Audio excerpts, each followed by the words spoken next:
আপা, মেঘের মধ্যে কি বৈশিষ্ট্যগুলো দেখে আপনার কাছে মনে হয়েছিল যে মেঘকে আসলে এখন চিকিৎসকের কাছে নেওয়া দরকার? মেঘ যখন খুবই ছোট ছিল, একদম নিউবর্ন বেবি, ও রাত্র 9টা 9:30 হলে কান্না শুরু করতো এবং সেটা প্রায় ভোর পর্যন্ত।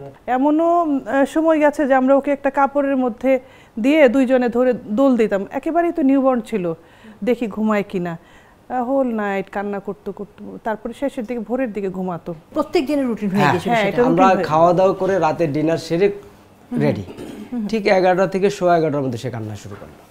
কত বছর বয়সে আসলে আপনারা ওকে ডাক্তারের কাছে নিলেন? 2.5 বা 3 বছর হবে। কত বছর বয়সে আসলে আপনারা নিশ্চিত হলেন যে আপনার সন্তান মেঘ? এগুলো আসলে আমাদের কাছে ওরকম ভাবে এখনো কিন্তু আমরা দেখি আমি কিন্তু এই পর্যন্ত কোনো ডাক্তারের কাছ থেকে আমি কোনো পাই নাই যে ওইরকম। আমার একটা ছাত্রী ছিল, সে হলো আপনার বাংলাদেশ মেডিকেল কলেজের লেকচারার, বলে যে আপনার বাসা তো মিরপুরে এরকম ব্লকটা কত দূরে? আমি এটা আমার খুব কাছে, ওখানে একটা খুব ভালো স্কুল আছে, অটিস্টিক চিলড্রেন ওয়েলফেয়ার ফাউন্ডেশন। কিন্তু তখনও তো আপনারা জানেন না যে আপনার ছেলে অটিজম। আজও কিন্তু আমাকে কেউ সার্টিফিকেট দেয় নাই বা আমাকে কেউ বলে নাই। তাহলে আপনি কেন নিয়ে গেলেন অটিস্টিক চিলড্রেন ওয়েলফেয়ার ফাউন্ডেশনে? আমি যখনই যেটা মনে হয়েছে যে আমার ছেলের এই সমস্যা, যখনই শুনেছি এইখানে গেলে এই রোগটা ভালো হয়, আমি ওখানে যাওয়ার চেষ্টা করেছি। মেঘ এই মুহূর্তে কতটা গিয়েছে বলে আপনার কাছে মনে হচ্ছে মা হিসেবে? মেঘ আলহামদুলিল্লাহ আগের থেকে এখন অনেক ইমপ্রুভ করেছে। স্কুলে দেওয়ার আগে মেঘের আই কন্ট্যাক্ট ছিল না, এখন আই কন্ট্যাক্ট অনেক ভালো। আমার ধারণা ওর আই কন্ট্যাক্ট এখন 100%ই ঠিক হয়ে গেছে।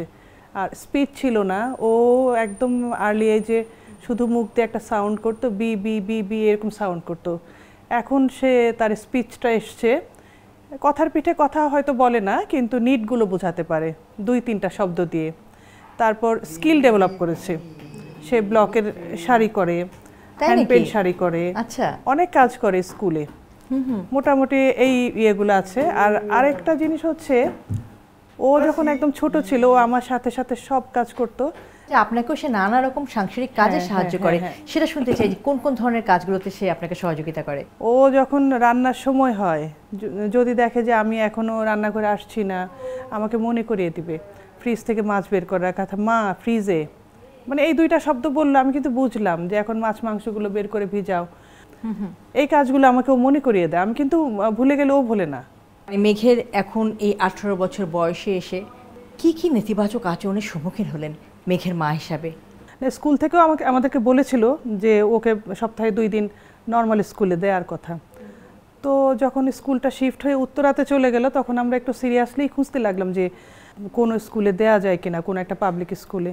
আমার বাসার কাছেই সরকারি একটা প্রাইমারি স্কুল আছে, 2-3 দিন আমি সেখানে গেলাম, দেখি আমার ছেলেটার ব্যাপারে কথা বলে ওরা নেয় কিনা।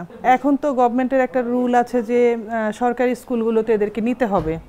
তা আমি যখন গেলাম, তো স্কুলের যিনি সহকারী প্রধান শিক্ষিকা, ওনারা এত মুখ কালো করে আমার সাথে কথা বললেন, মানে আমি যাওয়ার পরে মনে হলো যেন ওনারা খুব বড় সড়ো বিপদে পড়ে গেলেন। কিন্তু ওনারা জানেন যে ওনারা নিতে বাধ্য, এখন এটাই ওনাদের জন্য বিপদ। যদি ওকে নিয়ে নিতে হয় তাহলে তো ওদের ম্যানেজ করতে কষ্ট হবে। পরে বাধ্য হয়ে ওনারা একদিন বললেন যে আচ্ছা ঠিক আছে আপনি নিয়ে আসেন। পরে একদিন আমি নিয়ে গেলাম, ওদেরকে বসালো, অন্যান্য বাচ্চাদের সাথে বসানোর পরে আমাকে তারা যেটা ব্রিফ করলো যে দেখেন ও তো বসতেছে না, এই বাচ্চাদের সাথে তো বসবে না, এটসেট্রা এটসেট্রা অনেক কথা বললো। তো আমার মনে হলো যে এইখানে আমাদের অবকাঠামো যাই থাকুক, মানসিক পরিবর্তন দরকার। নর্মাল যে স্কুলগুলো, প্রিপারেটরি স্কুল বা প্রাইমারি স্কুলগুলো, এদের একটু সহনশীল হওয়া দরকার।